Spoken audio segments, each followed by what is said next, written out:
আসসালামু আলাইকুম রহমতুল্লাহ। সম্মানিত দর্শকবৃন্দ, আপনারা সকলে অবগত আছেন যে ঢাকা রাজধানী মিরপুরের মধ্যে একটি মার পচা গলা মরদেহ উদ্ধার করেছে পুলিশ। তাদের ছেলেদের অবস্থা শুনলে আপনারা ইতিমধ্যেই অবাক হয়েছেন। যারা জানেন তারা তো শুনেছেন, এবং যারা জানেন না আশা করি ভিডিওটা দেখার পর আপনাদের শরীরের রুম দাঁড়িয়ে যাবে। এক ছেলে হচ্ছে সচিব, আরেক ছেলে ঢাকা বিশ্ববিদ্যালয়ের প্রভাষক, আরেক ছেলে কানাডায় থাকে, আরেক মেয়ে স্কুলের শিক্ষিকা। ওরা অনেক নামি দামি লোক। তার মার কোনো খোঁজখবর নাই। ঈদে তার সন্তানরা আসে নাই।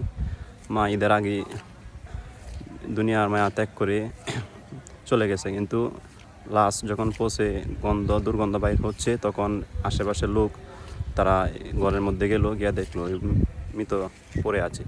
তখন 999 কল দিল, পুলিশ আসলো, আইসা লাশটা উদ্ধার করলো।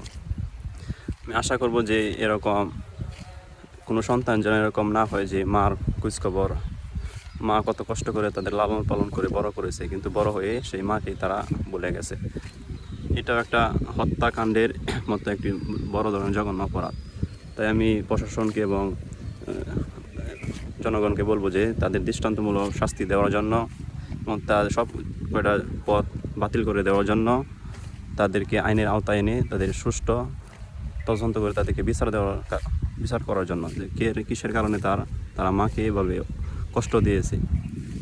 মা যখন এই প্রাণটা চলে যাবে, তখন না কতই কষ্ট নিয়ে এই দুনিয়ার মায়া ত্যাগ করেছে। আপনাদের সকলের কাছে আমি বিচার চাই, এই মার সুষ্ঠু তদন্ত করে ওই খুনিদেরকে বিচার করা হোক।